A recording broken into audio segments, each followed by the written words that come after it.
All right, everyone. Welcome to Raising the Bar, How to Make Washington's Legal Community More Accessible, Equitable, and Diverse. If you want CLE credit, please sign in the link in the chat, and we'll be providing that link a couple more times during the presentation. Please remember to keep your audio muted and submit questions through the chat and submit them directly to Deb, who will pass the questions along to me and to the speakers. Our panelists today will discuss the barriers and promise for historically underrepresented groups in Washington's legal community.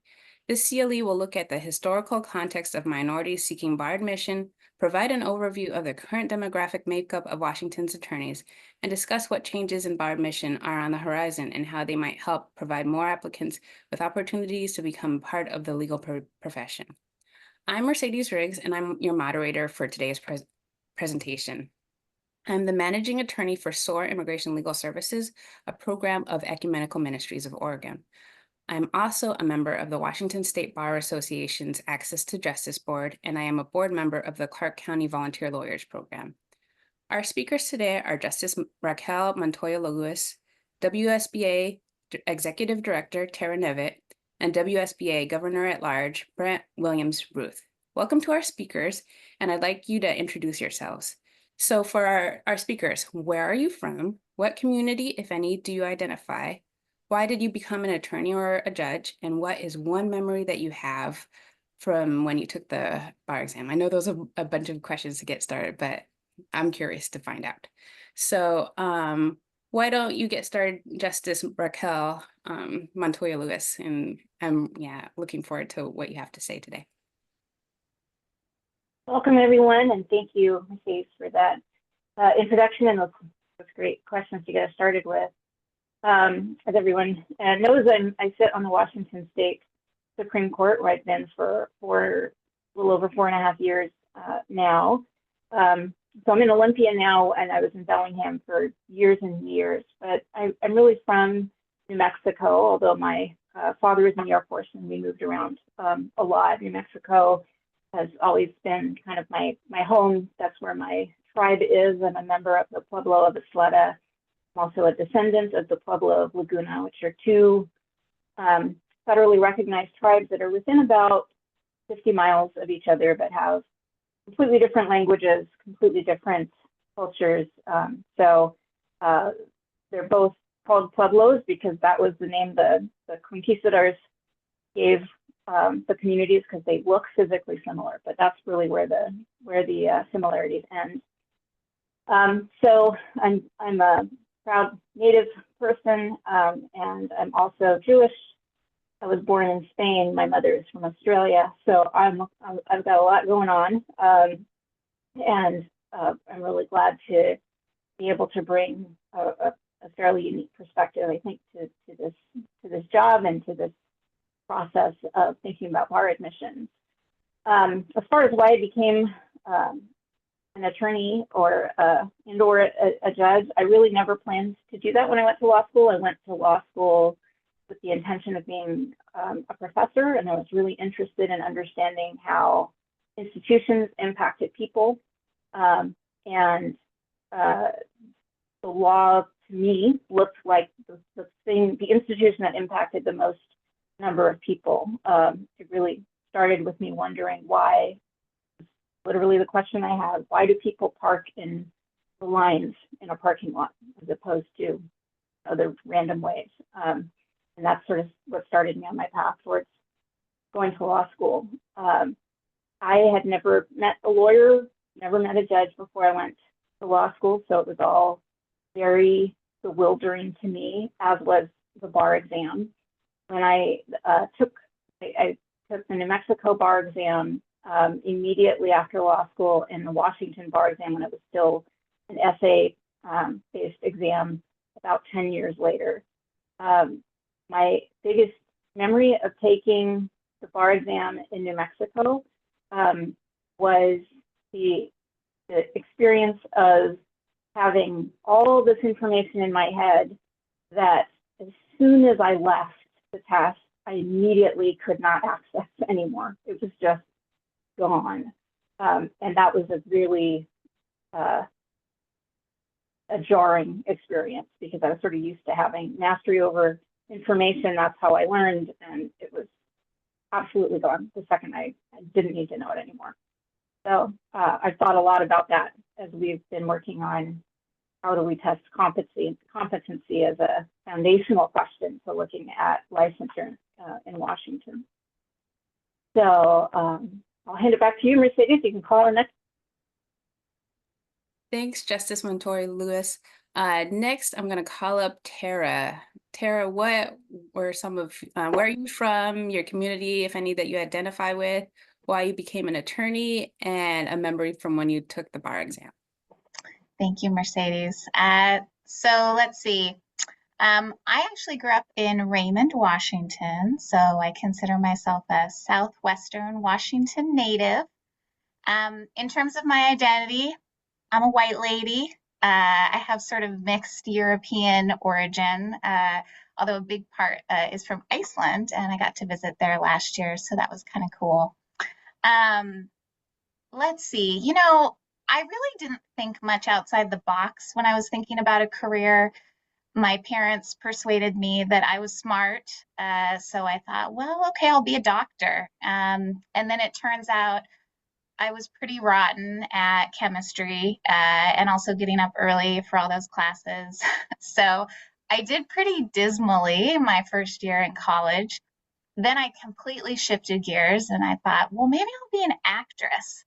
And then I decided I didn't really want to do that either. And actually, I took a class on the philosophy of human rights one summer, and I was just kind of hooked. My family always really valued public service, and I felt like, so I went to law school thinking that I wanted to be a human rights lawyer.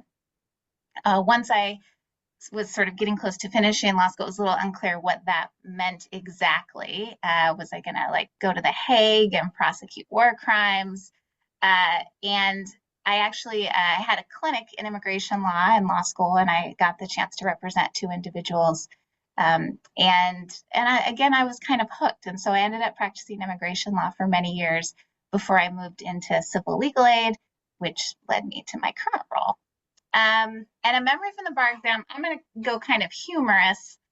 I first took the bar exam in DC, which was, I can't really remember much from that. But my husband at the time and I also both took the bar in Washington State. It was at the Maidenbauer Center in Bellevue, 2 days of all essay exams. And I remember that his laptop had this issue where if it got too jostled, it would go blue screen on you. And I remember he was that morning as I was rushing to get there, I jaywalked across the street. And so he had to run to keep up with me, which jostled his laptop. And so I remember as they were giving the instructions, I saw him bolt up, flip over his laptop, pull out a screwdriver, and start repairing it. And I remember feeling a lot of guilt and responsibility. Ultimately, he got it working. He passed. I passed.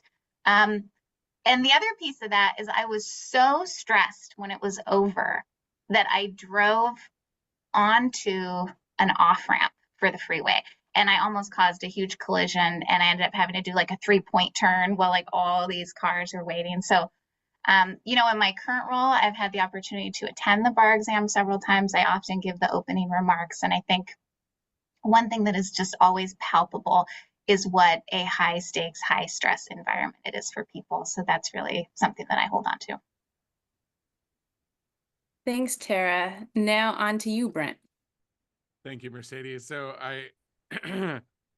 I am Brent Williams-Ruth, and I am from Pierce County, both the east side and west side. My family has been in eastern Pierce County out in Graham for 140 years.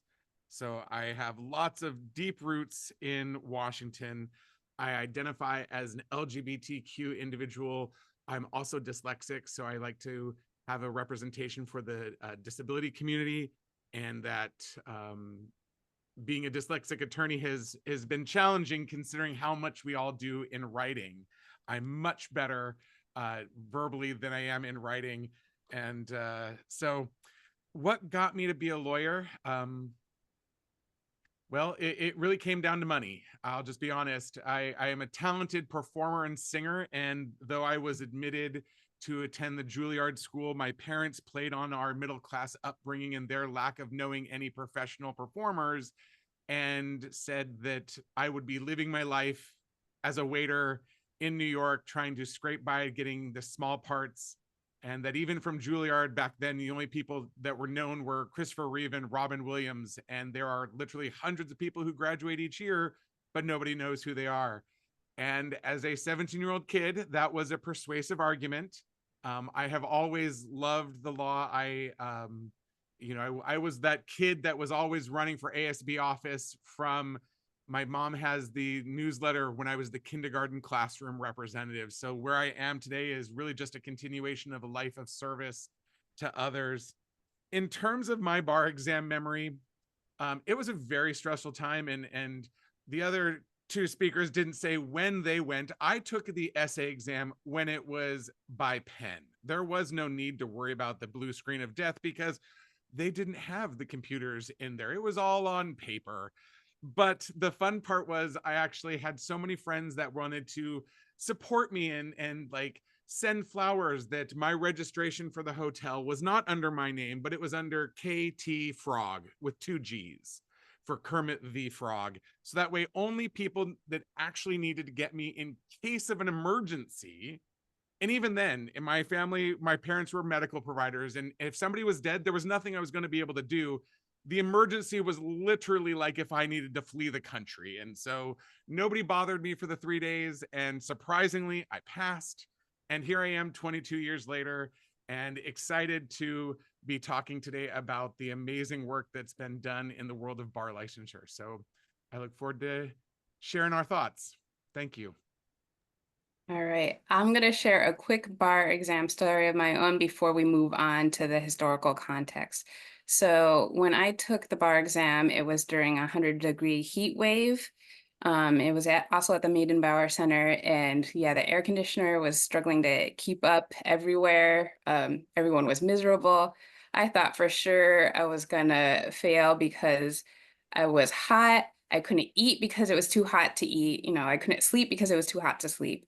But I made it. So, but it was just absolutely miserable.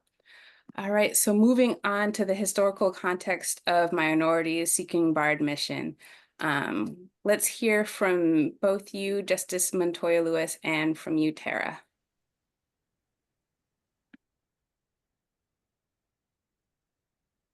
Do you want me to start? Sure. Okay. Yeah, go ahead, Tara. And do we, Courtney, are you going to share the slides? Yep, I'm working on it right now. All right.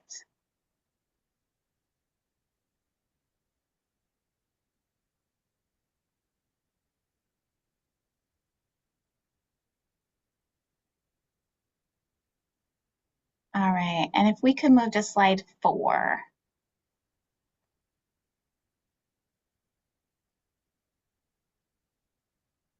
Okay, so we've been talking about the bar exam, and I've got here a picture of the lovely folks from the Bar Association that put on the most recent bar exam this summer. And I wanted to start with this because as I dive into the history, I also want to be really clear that I have such confidence in the volunteers and the staff who execute the bar exam and all of our regulatory processes. They do so with such integrity and with such a desire for equitable outcomes. And they exist within the structure we have. And so I think it's really important that we understand where these processes came from and the history of them, and be able to examine what are the lasting impacts of that, and why are we doing the things we do, and really be able to critically look at that through that lens. And at the same time, I just want to give a shout out to these wonderful people who really do their very best and have a lot of empathy for the folks seeking admission. Okay, so next slide. So interestingly, in the American colonies, I'm going way back here, lawyers sort of had like a rocky start. They weren't necessarily respected right off the bat. In fact, in some places they were even outlawed. And so the profession really sought to define itself and elevate its stature. And part of the way it did that was through exclusion. Who was in and who was out was a big part of making it an exclusive profession and therefore elevating its stature. And so early on, most of the folks who were lawyers were wealthy men who traveled to England to study at the Inns of Court. They were pretty successful in raising the stature of lawyers. And in fact, I've got a little depiction there of the Constitutional Convention. And over half of the members of that convention were lawyers. One of them was a gentleman named George Reed of Delaware, and he began reading for the law, which essentially an apprenticeship model of education, when he was just 15, and he was admitted to the bar when he was 20 years old. So the apprenticeship model really was the primary pathway, and actually, interestingly, it still exists in Washington. We have a much more structured format for it. It's called the APR 6 law program, and it's an alternative to law school. And Washington is only one of 3 states that still has such a program. After independence, folks stopped traveling to London, and really the apprenticeship model was the primary model. And at this time, admission was pretty relaxed and it was highly decentralized. So essentially, it was left up to individual courts.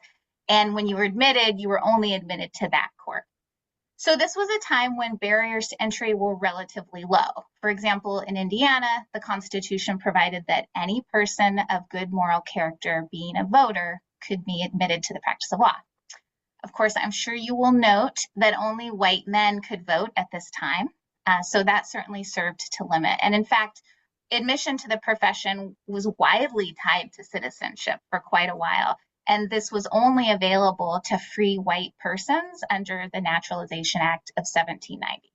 So even during this period of relative openness, the profession was overwhelmingly made up of white and Protestant men. The first bar exams were oral, and essentially they were interviews. So as you might imagine, they benefited those that fit in, were well connected. It's said that many exams only lasted 5 or 10 minutes, and there's this famous story of Abraham Lincoln conducting one from his bathtub.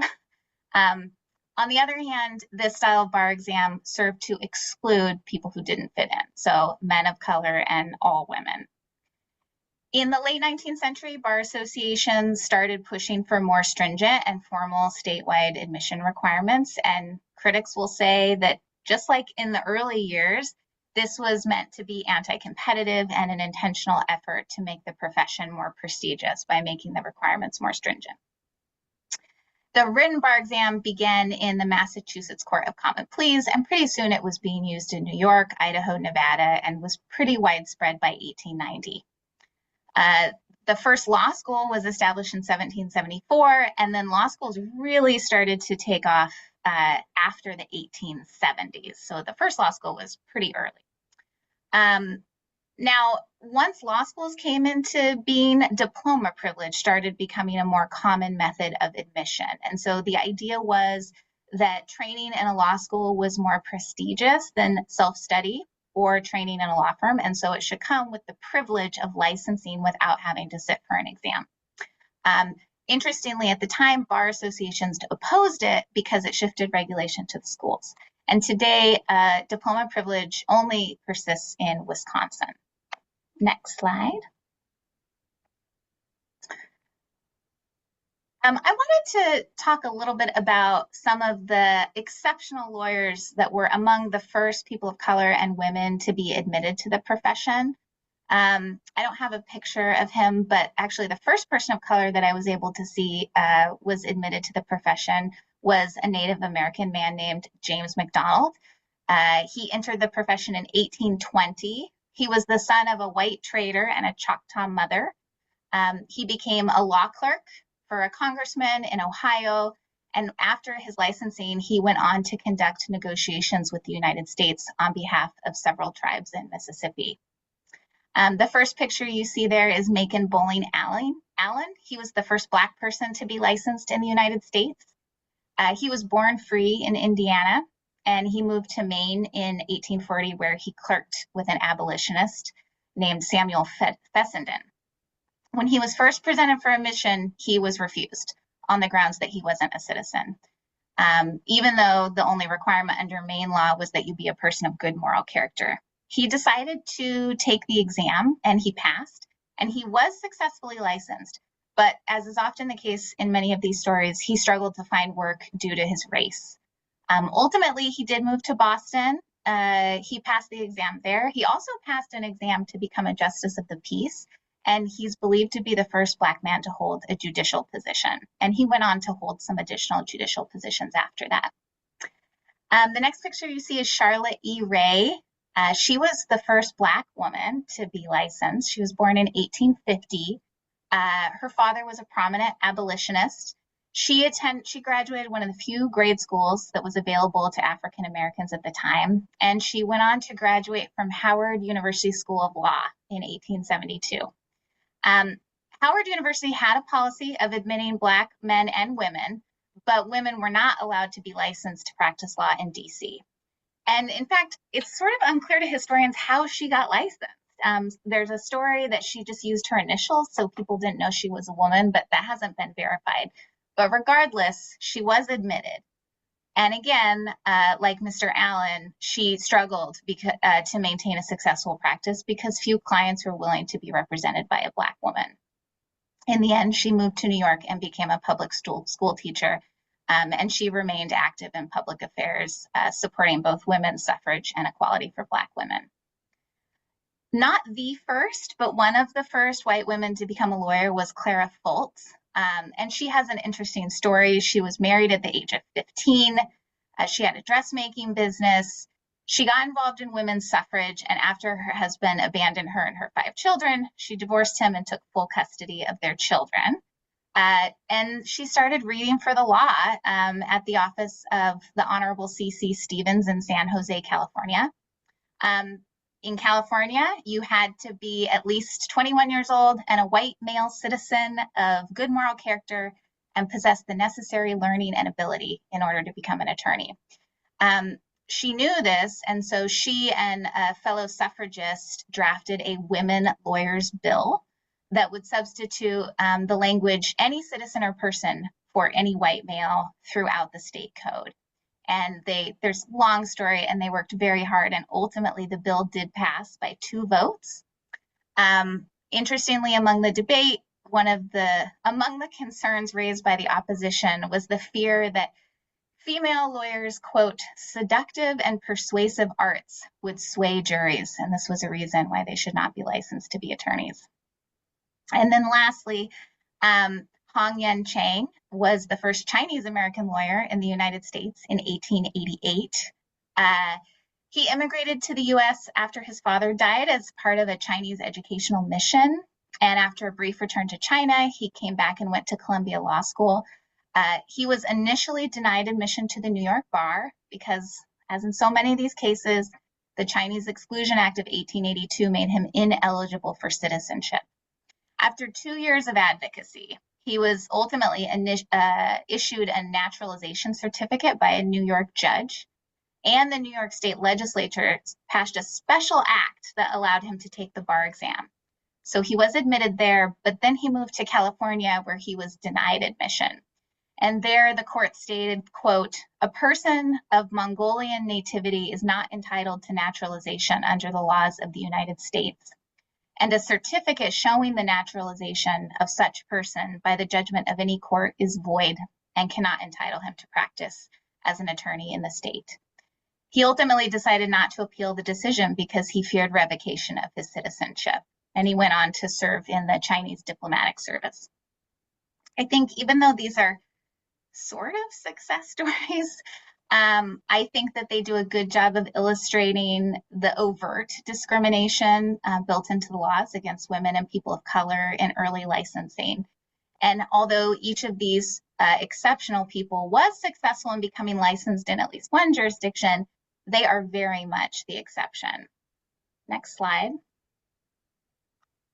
So the last story I want to tell is about Takuji Yamashita, who unfortunately was not a success story, or at least not in terms of licensing.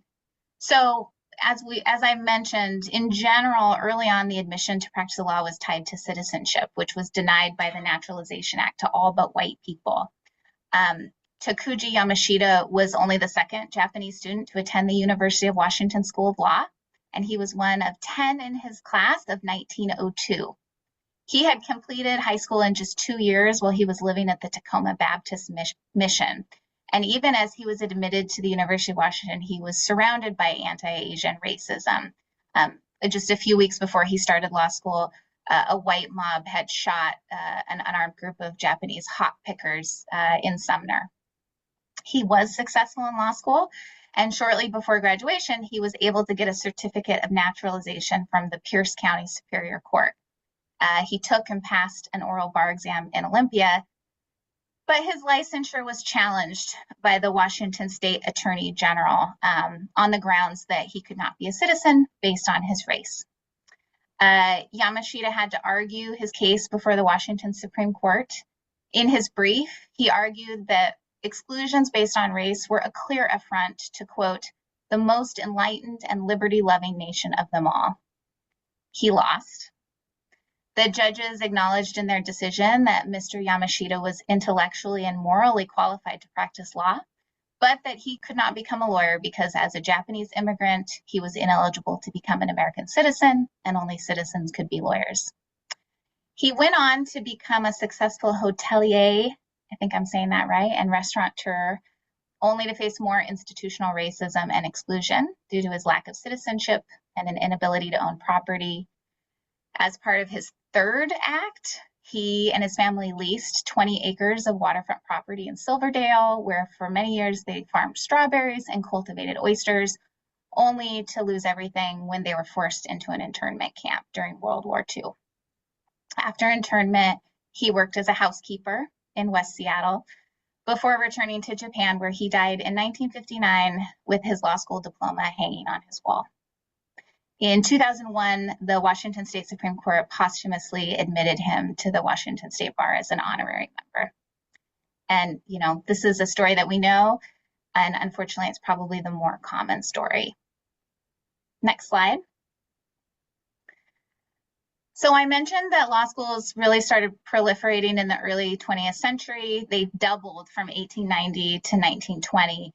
And many bar associations began requiring a law school education. And the ABA began pushing for states to require a law school degree as well as passage of an exam. Now, interestingly, as law schools were proliferating, initially they were pretty diverse in terms of their approach to education and as well as the population that they served. So the top law schools, which are pretty much still the top law schools today, they required graduation from college for admission. And that eliminated from consideration about 96% of the otherwise eligible population. But there were also a lot of less elite law schools, many of them night schools, that were creating pathways for immigrants, low-income people, and other outsiders, quote, unquote, to enter the profession. For example, this was news to me, the YMCA had 19 law schools in 1927. But these less elite law schools concerned leaders in the profession. And throughout the 20th century, changes in educational requirements for licensure were pretty bluntly directed at non-white racial and ethnic groups. So a few examples. In Pennsylvania, they required each bar applicant to find a supervisor for a 6-month clerkship with the stated purpose of keeping out Jewish candidates who would find it difficult to find a supervisor. Of course, legal discrimination kept African Americans out of many schools until the 1960s, so that served to exclude them. Most bar exams were oral, so the bar examiner could see what they perceived to be the race of the person they were talking to. But for written exams, some bars would use separate seating or the requirement of a photograph so that they could identify Black candidates.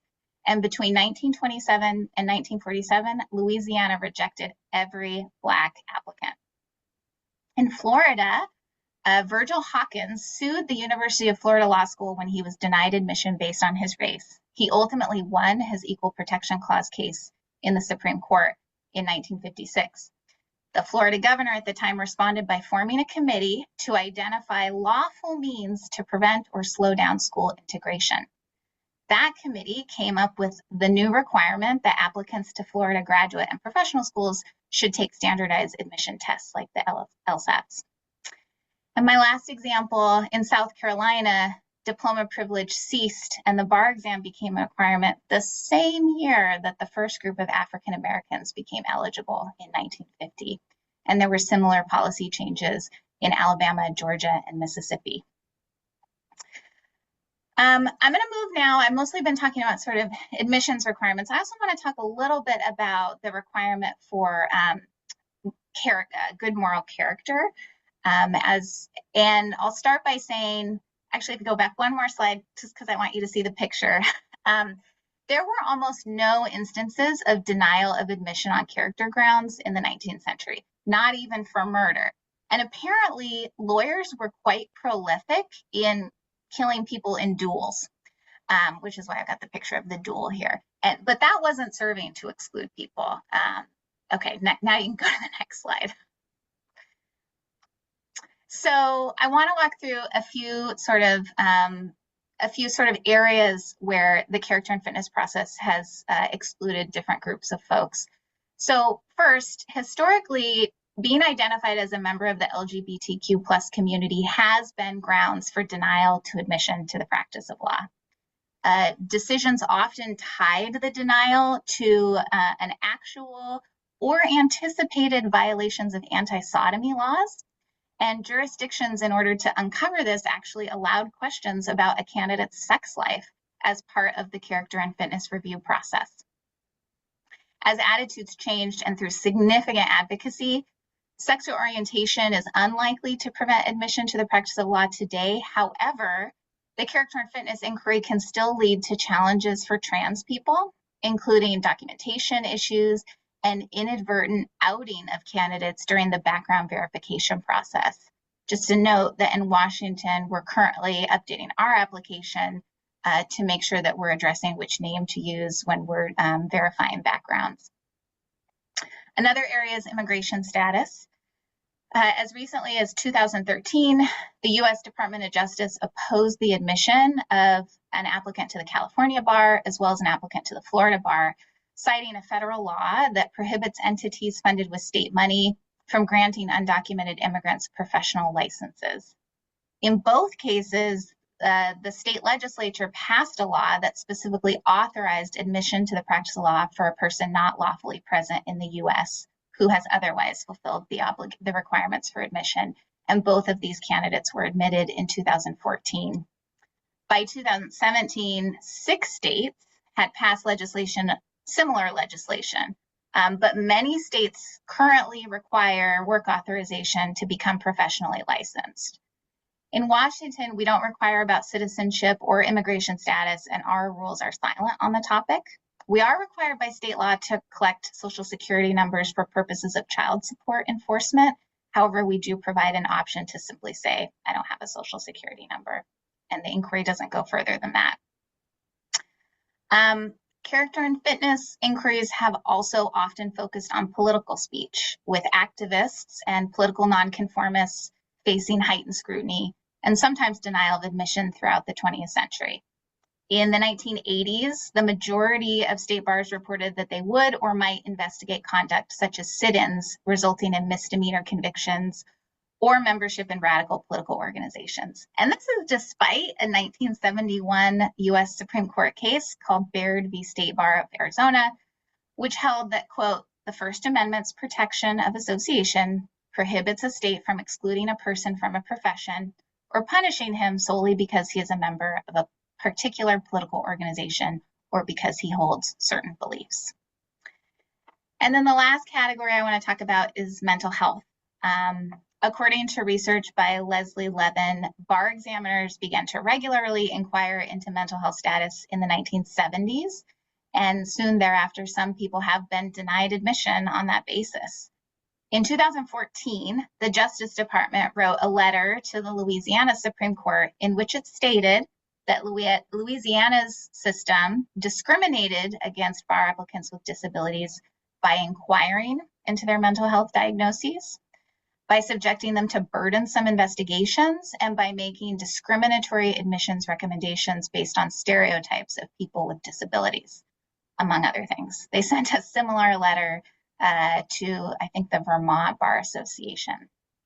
This action by the Department of Justice as well as advocacy by the ABA and local groups instigated sweeping reform across the country, including in Washington. However, as of 2023, there are still 31 jurisdictions that have one or more questions referencing the mental health status of an applicant, and that includes the standard questions that are provided by the National Conference of Bar Examiners that many states use. And then my last slide before I'll turn it over to Justice Montoya-Lewis for anything to add is that, you know, the impact of all of this is clearly reflected in the makeup of our profession.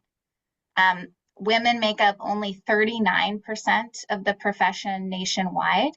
The gender numbers have drastically changed over the past 70 years.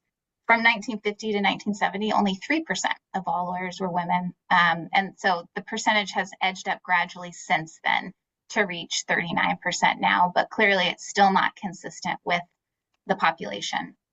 And white lawyers are overrepresented. White lawyers made up 79% of the profession in 2023, despite making up only almost 59% of the population nationally. Asian Americans have made some progress. They are now represented in the legal profession very close to their share of the US population, which is about 6%. The percentage of Hispanic lawyers nationwide has also been rising. It was 3.7% in 2013, and it stood at 6% in 2023. Still, that's far below their share of the US population, which is a little over 19%. Meanwhile, pretty tragically, the number of Black lawyers is virtually unchanged over the past decade.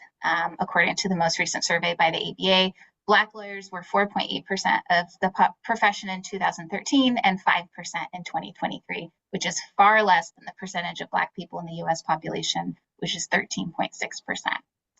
And Native Americans are the smallest racial or ethnic group among US lawyers. Just over 0.5% of all lawyers were Native Americans, Native Hawaiians, or Pacific Islanders in 2022, which is actually down from 1.1% a decade earlier. And that compares to representing 2.7% of the US population. All right, I will pause there. Thanks, Tara. We're going to move on to the development of the task force. So Justice Montoya-Lewis, could you please discuss some about the development of the task force and how it came about? Thank you. I'm happy to do that. So I will just kind of briefly go over how we got to where we are in terms of this.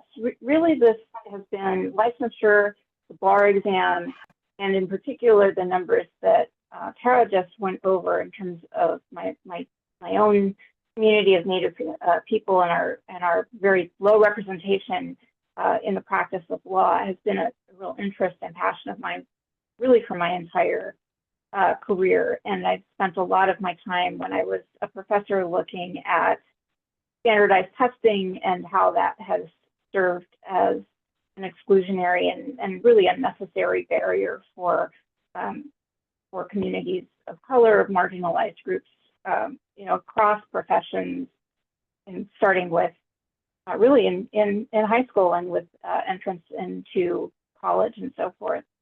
So when I came to the court, I was sworn in January of 2020, and we went on lockdown in March of 2020. So very quickly, we had, as a court, to deal with the public health crisis of COVID-19. And one of the immediate questions was, what are we going to do about the bar exam in July of 2020? We had numerous students who were very well organized in that spring period of 2020, petitioning the court for something different in terms of the bar exam that didn't put them in a room with 600 other people. And given how early we were in the pandemic, with very little information about what things were going to look like in July, we had to act fairly quickly to address that question. Our initial resolution, which was really proposed by students, was to have diploma privilege in 2020, and that is what, after a lot of discussion on the part of the court, what we concluded would be the best resolution. And what that resulted in was that students who had graduated from law school and were signed up to take the July 2020 exam could be admitted to the practice of law with a full license based upon their graduation from law school. And so we did that for the July exam. As you might imagine, that left a lot of people out, right? So the students, the people that had finished our Rule 6 program and were planning to sit for the bar in July were not given the opportunity to become licensed through diploma privilege. There were issues related to people who had an LLM versus a JD, who were international lawyers and wanted to become licensed.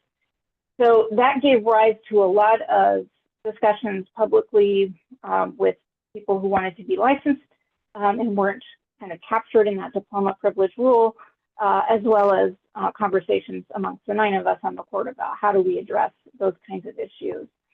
At that point, then Chief Justice Stevens asked me to co-chair a task force to look at these issues in a broader way and to really look at how do we license people, why do we license people the way we do it, how do we get to where we are in terms of licensure? Is a bar exam the best way to determine competency? And ultimately to study that question with a task force that comprised of about 25 or so people, all of whom were, excuse me, I'm losing my voice a little bit. I'm still getting over having had COVID myself recently. So the task force's charter laid out who the task force should be made up of. That included people from academics, people from the bar, the Board of Governors, public practicing attorneys, so attorneys from legal aid, public defense, so forth, as well as lawyers in private law firms, big law firms, small law firms. We had a very wide range of people who came to the task force. We spent the first couple of years really studying all of these questions that were raised by Tara's presentation about how do we get to where we are in terms of licensure, why do we have a bar exam, does the bar exam do what we hope it does, which is to ensure minimum competency. That also gave rise to lots of other questions. What is minimum competency? What does it mean to test 6 subjects on the uniform bar exam versus what we used to do on the essay-based bar exam that Brent and I, the old timers, had the misfortune of having to study for and take. It gave rise to all of these other questions. We formed a number of subcommittees that then studied those questions. And the purpose of doing so was to come back to the court with recommendations about what we should do moving forward in terms of licensure. These are complicated questions that are being studied in lots of different states. There are multiple states that have been looking at these issues, and some of whom, as you've heard, like Oregon, were a little further ahead of us in terms of thinking about alternatives to the bar exam. What we also found was that the National Conference of Bar Examiners, we had a representative from that organization on our task force as well, was also looking at the uniform bar exam and how to make changes to it so that it was a better test in terms of that foundational goal of ensuring that people who pass are competent to practice and that we're not unnecessarily excluding people from passing the bar exam because of the structure of the test. That, for a national conversation about from the National Conference of Bar Examiners, has also been a part of the task force's discussion, and I think we'll talk about that in a little bit about what's now being called the next gen exam is going to look like. So we were joined by a national conversation about licensure, and we had the both the freedom and the overwhelming task of being able to kind of create a pathway or pathways to licensure that we thought would protect the public in terms of ensuring we had licensed attorneys who were competent to represent people, who were also and create pathways that were also opening up licensure to people who were maybe not going to be as comfortable sitting for one single high stakes bar exam as many, if not all of us, have done in one form or another. I was very motivated to think about those broader questions about, in particular, who passes and who doesn't. After having worked with numerous students over the course of my career, either as a professor, both an undergraduate professor and a law school professor, having seen extremely talented students take and fail the bar exam, sometimes multiple times, who I knew because of my work with them were absolutely competent to be attorneys. I then started to see that as a judge and as a justice when I had externs who were in law school working with me. I'm very involved with my externs even once they leave my chambers. I really want to make sure that they, have a mentor that is checking with them, making sure things are going well. So I know the numbers in terms of the folks that come and work with me and whether or not they pass. The vast majority of those externs that I work with are from marginalized community, one, usually more than one. And many of them, I've had the experience of seeing their research, their writing, their advocacy very up close. And many of those people didn't pass the bar exam the first time they took it. To really all of us who worked with them on the course, surprise. So we know that that we're not as successful as we'd hope to be in terms of accomplishing what we imagine we accomplish when we administer a single high stakes bar exam. We also were lucky enough in the course of our work to be joined a couple of times by Joan Holworth, who published a book about a year and a half ago now called Shaping the Bar, which, if you are interested in some of the history that Tara shared and pathways forward to looking at alternatives to licensure, I highly recommend taking a look at that book. Dean Holworth was kind enough to join us on the task force a couple of times to share her research and her recommendations. She also joined the court at an en banc meeting a couple of times, again, to share her thoughts and answer questions. And one of the questions that came up frequently was, why not just adopt diploma privilege across the board? You've graduated from an accredited program. If you have successfully completed the law clerk program, that you are then licensed to practice law in the state of Washington. She said something that I thought was really profound and that has really stuck with me. And basically she said, law schools haven't earned that. And by which she meant that she was not confident that law school education was producing students that she could across the board say, if you graduate with a degree, with a JD from X or Y law school, you are competent to practice law. I was, I suppose, somewhat surprised by her viewpoint with respect to that, because she's a long-term academic. She's been a dean at more than one law school, and it's quite an indictment, I think, of our law school education for someone who is such an expert in licensure and professional responsibility issues to make that claim, in a public environment in her book to a Supreme Court that's considering adopting changes to licensure. But her saying that has really been somewhat of an earthquake in legal education. And tomorrow, the Chief Justice from Washington, myself, and a couple of people from Oregon, one a Supreme Court Justice and another who was on their equivalent task force, will all be speaking to the American Bar Association's Conference of Law School Deans, which is being held in Seattle today, tomorrow, and Friday. And tomorrow we'll all be talking with those deans about the licensure changes that are happening in Oregon and that we're moving forward with in Washington. So there's a lot that comes up when we start to think about licensure. It gives rise to all kinds of questions.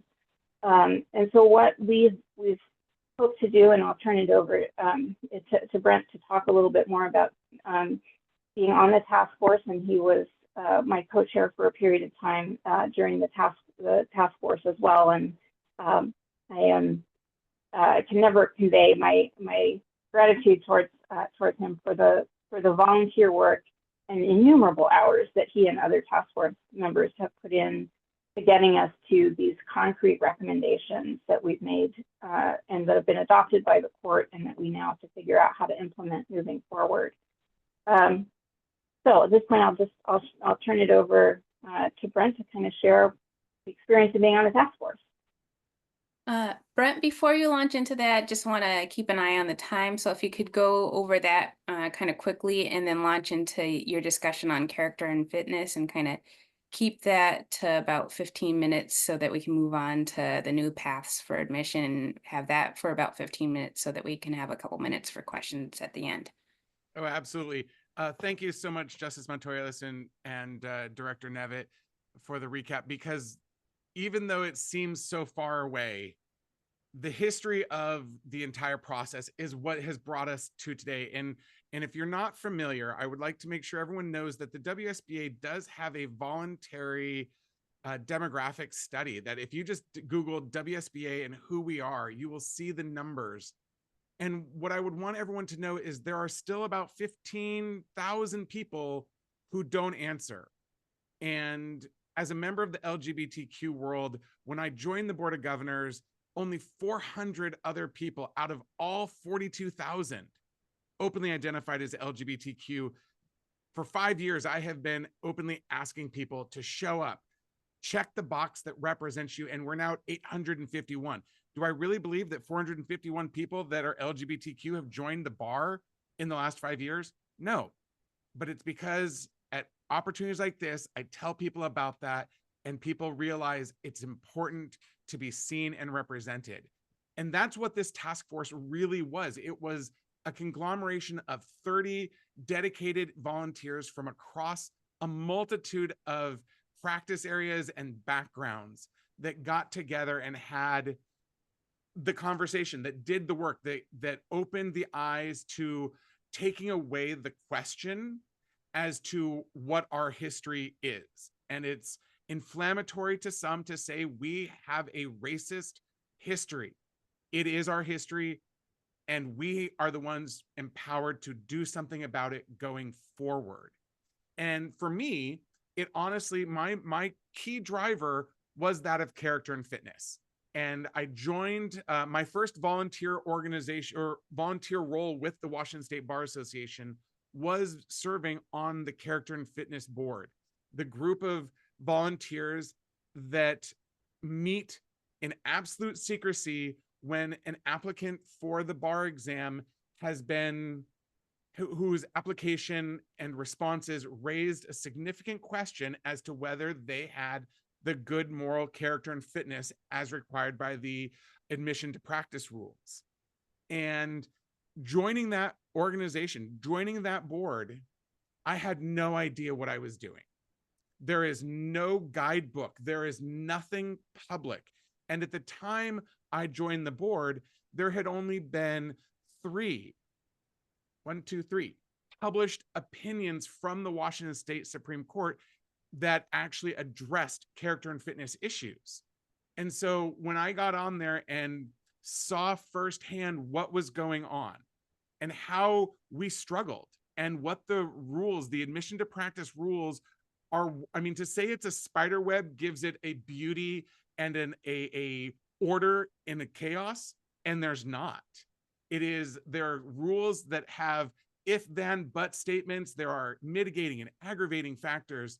And that was what drove me to really making sure that when we open the door to the conversation about bar licensure, that we looked at the entire licensure picture, not just the exam, but also character and fitness. And it's funny because both Justice Montoya Lewis and Director Nevitt dropped two names, Leslie Levin and Joan Howarth. They have become, and I'll just add another one in there, which is Deborah Merritt. They are the pillars and giants in the United States right now, talking about the building a better bar, how to do this better. And I recently, in fact, Professor Levin is in Amsterdam right now. I just got an email from her about 45 minutes ago because she is at the international the International Conference on Ethics. That's the International Legal Ethics Conference.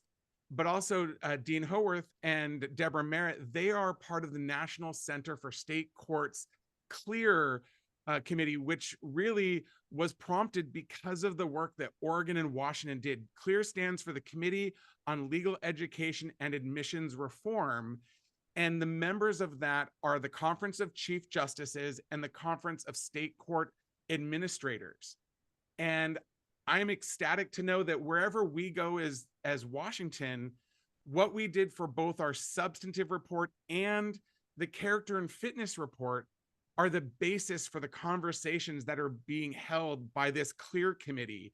And so we are leading the country, especially as it relates to character and fitness, because no other state is looking at the entire process and saying, we need to change more than just one rule. You know, anyone who's ever been in administrative work or governance, there's always tweaks to a bylaw here or there, but rarely do you ever have a full restatement, if you will, of a process, or open up an entire new pathway that can be used where you still have option one, but now you have options 2, 3, and 4.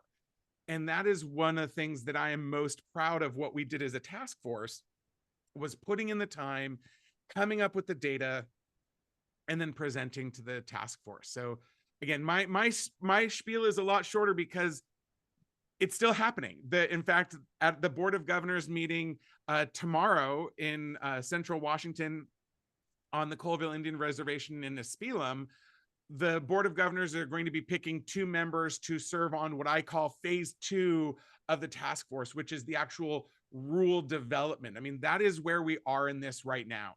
You are hearing from us as we have gotten the approval from the court to go with the alternate pathways, but there's a whole lot left to do.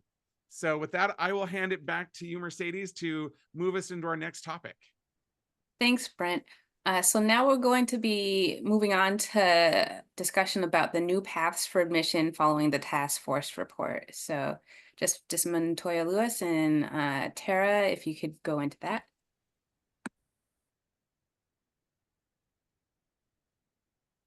Tara, I think you have the next couple slides. Okay. Yep. Let's go to the next slide, please. All right. So this is an overview of the pathways. And some of these things were, so these have all been approved by the court. Some of these things were fairly straightforward, and we've already begun implementation of them. And some of them, as Brent mentioned, are going to require some more work before we are able to implement them, which is a bit of a disappointment to the many, many people who have contacted us having heard about this and are saying, I'm ready, sign me up, how do I do this? So I will start with the bar exam. Well, actually, let me start with this. One thing that I think is really important to emphasize, and I think Justice Montoya Lewis already did, but I just want to underline, these alternatives, they're not a diminishment of admission to the profession. They, in fact, I would argue that they might end up being more challenging in some ways. I think the bottom line is, as we figure out how we want to admit people to the profession, the thing that we're holding on to is how do we protect the public? And we don't have a crystal ball. We can't predict how people are going to behave or whether they're going to be excellent lawyers or not. So all we can do is measure, do they seem competent? And that's what we have used the bar exam to do. And I think there is some doubt. The task force certainly came to the conclusion that there's some doubt as to how effectively it measures that. And certainly we can recognize that there are many other ways that you might measure competence. And so I think the point of, in my mind, of the pathways is that if someone can measure competency in a way other than a high stakes, time pressured, memorization based exam, why wouldn't you allow them, especially at a time when we don't have enough attorneys to for our public defense, for our prosecution, or to serve the public. So we really, in my mind, I think about these as removing unnecessary barriers. So just to walk through, the first is the bar exam. I also like to remind people that the bar exam is not going anywhere. We are maintaining the bar exam. And I think for many folks, I would anticipate many folks will still opt to take the bar exam. Get it over and done with. It's portable. And if you happen to be someone who is good at taking exams, then why not do the bar exam? So that will be maintained as a pathway. The cut score has been reduced. We've already implemented that. And in addition to that, we are shifting to the next gen bar exam effective in the summer of 2026. Just a quick overview. I think the task force determined that the next gen bar exam, well, it doesn't necessarily answer all of our questions in terms of equity. It seems to be a significantly positive step forward. For one thing, it's less focused on memorization and it's more focused on practical skills. It's going to be slightly shorter, and it really integrates skills like writing and research and issue spotting into the substantive legal knowledge. So we are already working to implement that in 2026, and which is the first opportunity that will be available. So we will be among the first states to do it. The next one is the law school experiential pathway. So this is for folks who want to be able to graduate law school and be able to be licensed without taking an exam, without having to do anything else. In order to do that, they will have to take 12 qualifying skill credits in law school. They will also have to have 500 hours as a licensed legal intern or something equivalent during law school. And they will need to present a portfolio of their work to be reviewed and evaluated. One thing I want to point out, we've mentioned a few times Oregon. Oregon is a couple years ahead of us in adopting alternative pathways. And their law school experiential pathway is currently limited, or in concept, it's limited to Oregon schools, but ours has no such limitation. So this would apply to anyone who can meet the requirements. The next category is the graduate apprenticeship program. And this was focused for folks who have already graduated from law school. They don't have to be just graduated, they just have to have graduated. It requires that they have 6 months of supervised practice, and that they have 6 months of coursework that's similar to the law clerk coursework that we have for our apprenticeship program. And their supervising attorney has to qualify.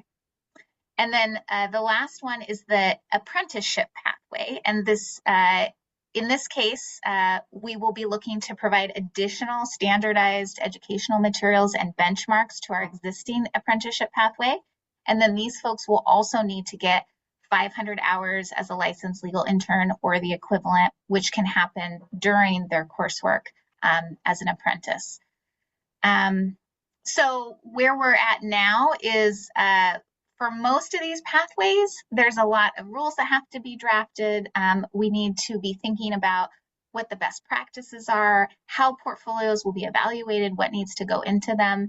And one thing that's important to keep in mind, and I think our history of admission reflects this, is that, if you look back at how we've looked at character and fitness and our different admissions pathways throughout our history, it always reflects whatever the bias and prejudices of the day. That is reflected in admission to the practice of law. And we all know that we have to be really thoughtful and careful about how we implement these so that they don't just perpetuate the current prejudices and biases of the day.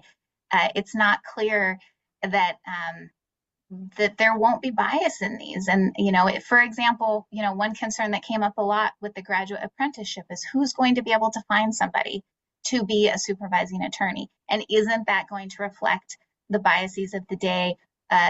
Who has access to lawyers? Justice Montoya Lewis said before she didn't know any lawyers before she became a lawyer. Would she have been able to find somebody? So I think we hope to put a lot of intention into making sure that these pathways are as equitable as they can be. I will kick it back to Justice Montoya Lewis.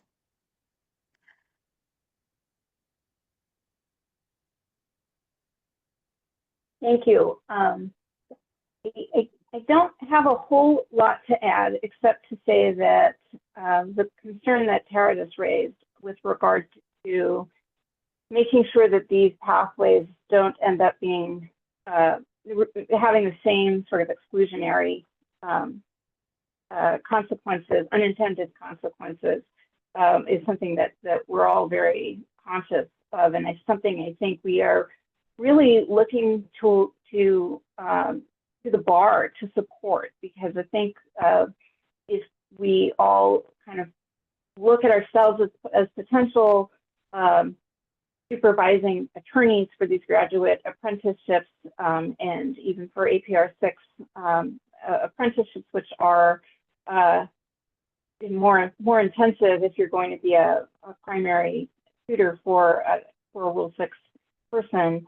But I think it is really the responsibility of all of us who are licensed to be thinking about how to support these new pathways. And that is something that I think the court is very concerned about, in terms of not creating a situation where if you happen to have parents who are attorneys, then it's much easier to find someone who is going to be a supervisor than if you happen to be someone like I was when I was in law school, who really had no idea how to meet lawyers, to network. I would have been completely terrified to ask anyone to serve as a supervising attorney. And when I look at my own kids who've grown up around lawyers, who've had somewhat of a law school education, just sitting around the dinner table with us, they have a completely different set of networks, experiences, and comfort levels with lawyers, and could pretty easily find a way through one of these pathways if sitting for the bar exam wasn't the one that they chose. The last thing I just want to say with regard to the next generation bar exam, we have adopted the next gen bar exam for the July 2026 exam, but the exam itself is still under development. We don't know what the scoring is going to look like. I serve on the Justices Advisory Group to the National Council of Bar Examiners Next Gen Development, and we are still advising the NCBE about what subjects should be tested. They've recently added family law, which won't be on the 2026 exam, but will be on the 2028 exam, I think. And they are still working on developing what aspects of family law to test, how to do that, et cetera. There's a lot of frustration, I think, on the part of law schools and students in law school now about about the development of the exam and how to prepare students to take it, since it's still under development. And that's an area where I'm hearing a lot of stress, worry coming from both students and law school administrators.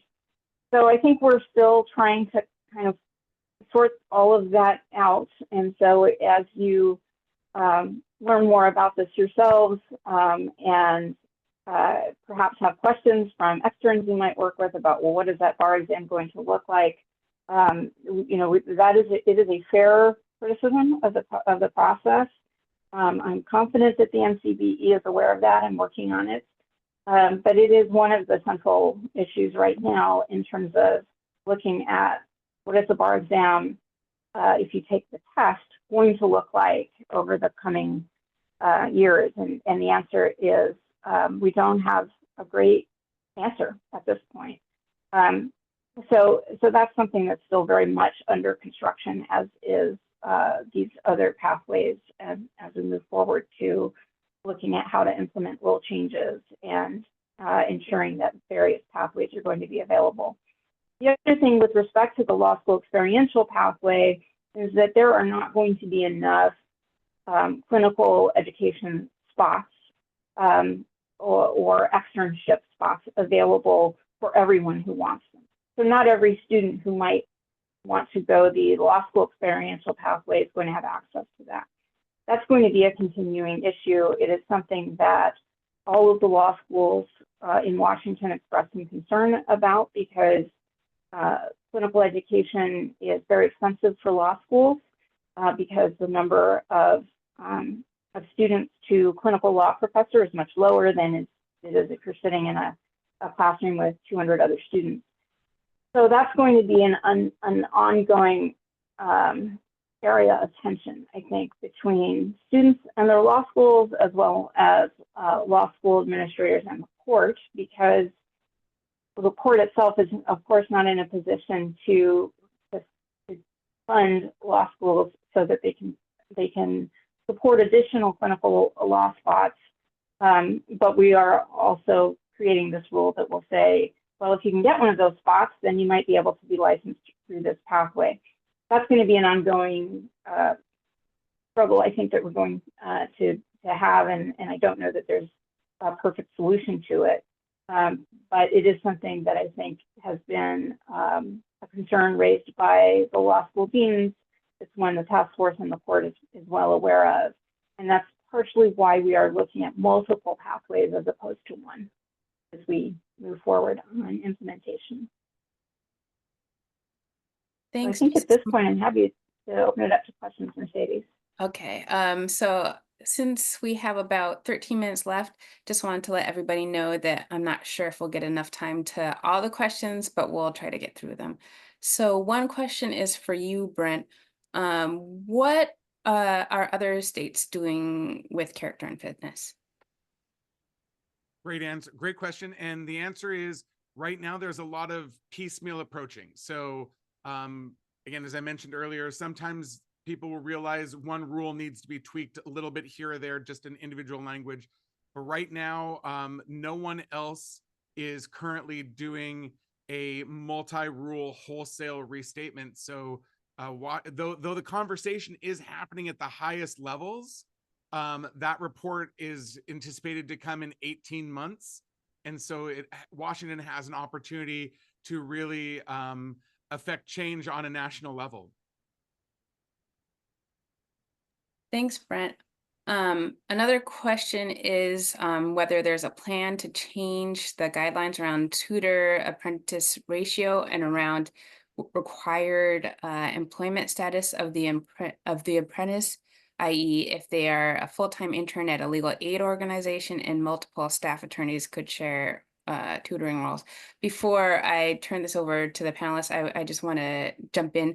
I practice in both Oregon and Washington, and have an eye on what's going on in Oregon, since, as we've discussed, they're further ahead, and my organization has been looking into the process for apprentices, and Oregon doesn't even have, like, when we've been asking the same kind of questions to them from my organization, to the Oregon State Bar, it's the same kind of, like, they're just learning as they're going, as they're developing things right now. And so some of these questions are up in the air for them as well. And so I'm kind of assuming that it's still in a state of development for Washington as well, but I'd like to hear from Justice Montoya Lewis or from you, Tara. I can take this one. I mean, certainly we discussed, so we've been talking a lot about our APR 6 apprenticeship program because, I mean, it's it's really exciting. I mean, it's been around for so long, it predates the bar exam, but more and more we've been thinking about it, especially with the rising cost of law school, as a way to encourage more entrance into the profession, and particularly in areas where, you know, we're trying to get more attorneys in rural areas rather than trying to get attorneys who grow up outside of rural areas to move there. How about helping people join the profession without having to leave, without having to incur so much debt? But there's clearly some bottlenecks, and a lot of it has to do with what the question identified. You know, how many mentees can a mentor work with, the work requirements, et cetera. So those are definitely under discussion, including with the Law Clerk Board, which is the Supreme Court board administered by the Bar Association that oversees it. So yeah, under consideration. No final proposals yet, but yes. Thank you. And another question is regarding the composition of the task force on making the changes and the importance of having representatives from legal aid organizations that serve historically underserved communities. So I guess the question is kind of just or pointing out the importance of having those organizations being represented in the task force. Yeah, and actually I can respond to that, and also it'll give me an opportunity to plug that we are still recruiting for the steering committee, which is going to oversee the implementation effort. One thing I really like to emphasize is that this is the role of the steering committee is to make sure that all of the stuff we come up with, the rules, the guidelines, that those have fidelity to what the court has already approved. So steering committee is not going to be making new decisions about these, but they will just be overseeing the effort. And we are still recruiting for those positions. And yes, actually, in light of some feedback that we received, we have added a position that will be appointed, nominated by the Access to Justice Board, which is another Supreme Court board and is dedicated for an individual that's bringing access to justice experience. So I foresee talking about this at one of my Access to Justice Board meetings coming up soon. The next question is about the law school pathway. Is attendance required at an ABA accredited law school? So I'll take this one. So I believe the answer is yes, but it's sort of a convoluted situation in that I think it basically our rules, which are created by the Board of Governors or approved by the Board of Governors, the board and the all to say the Board of Governors has the ability to designate which law schools are eligible for our admissions processes. And our current rules simply reference the ABA standards. But I think we would have flexibility if the Board of Governors wanted to change that. So currently the answer is yes. All the rules sort of point back to the Board of Governors discretion, which currently uses the ABA accreditation as the standard. Okay, next question is, how would we give input to people working on these issues, and what are the opportunities available? Well, so as I said, we're still recruiting for the task force, and we have a place on our website where applications, we're accepting them through August 9th. So if you're interested in actually serving on the task force, the steering committee, or if you're interested in serving on the work groups. And one thing I want to say, there's going to be lots of opportunities for the work groups, and that's really where most of the work is going to get done. And so we're really looking for people who have skills and passion and time being the big thing. The steering committee will really be more of an oversight, but the work groups is where a lot of work is going to get done, and we're going to need a lot of people for that. So we'll be updating the page on our website for those opportunities. In addition to that, folks can certainly reach out to me. I'm trying to find, I believe we set up an email address to take comment, but certainly for now, I'll just say people can email me. There's contact information on the page, and I will make sure that that gets to the implementation task force. And the next question is, what's the new cut score for the bar exam? 266, I believe. All right, well, we've gotten through all the questions that have appeared so far. So I wanted to turn it back to everyone and seek concluding thoughts from y'all about the issues we discussed today. I just want to jump in and say a couple of things about comment. We had a pretty extensive notice and comment period once the task force presented to the court on the recommendations. If you're interested in looking at that presentation, it's still available on DVW. I think if you just Google Washington State Bar Licensure Task Force, it should come up. So you can watch that discussion that the task force had with the court. We then, after that, had a period of where we took comments from the public before the court got to the point of voting on the recommendations. That was about a 90-day period of time. We received lots of comments, positive, negative, in the middle, recommendations for additional pathways. We are still getting letters to the court, to our court clerk that are coming through to the Chief Justice and to me as well about continuing sort of comments on what the recommendations are, questions about licensure and so forth. So I anticipate as we move forward in the implementation piece, we will continue to be having those conversations about what this looks like in a more concrete, foundational way.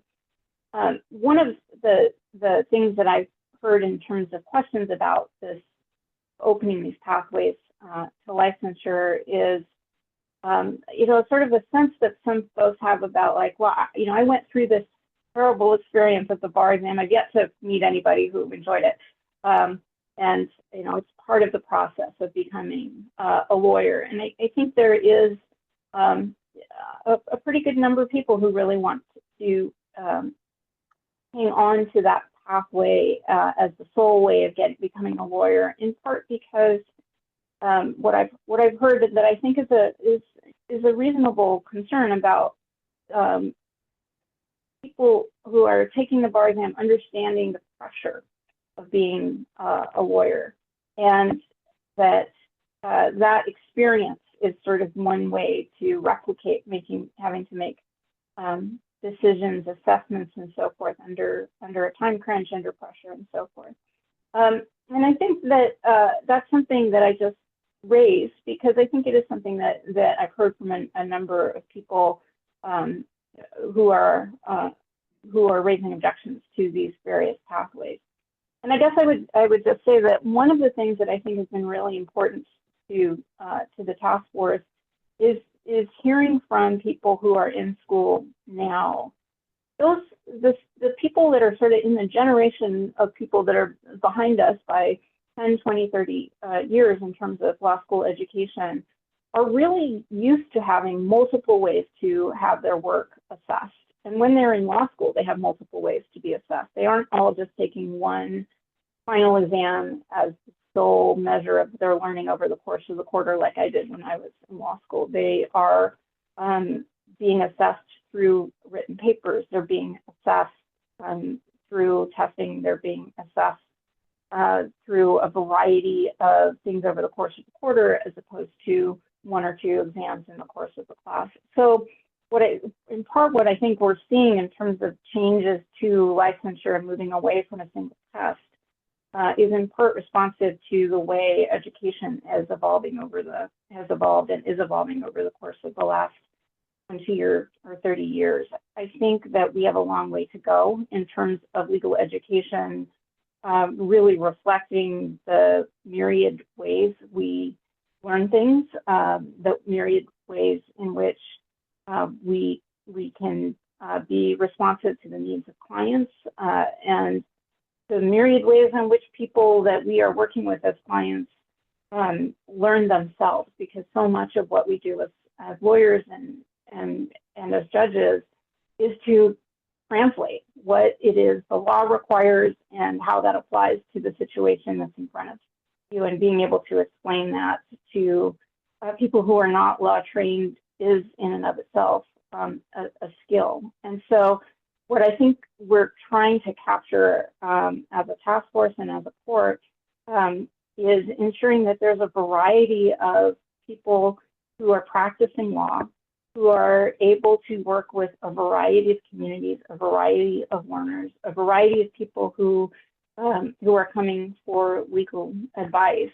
And one of the things that I think about a lot and that I experienced particularly as a judge was is that you are really not trained as a lawyer to be with people in crisis. And so much of what we do is, particularly as a judge, is seeing people who are dealing with the consequences of the worst choice they made on the worst day of their lives, or the crisis of their families falling apart.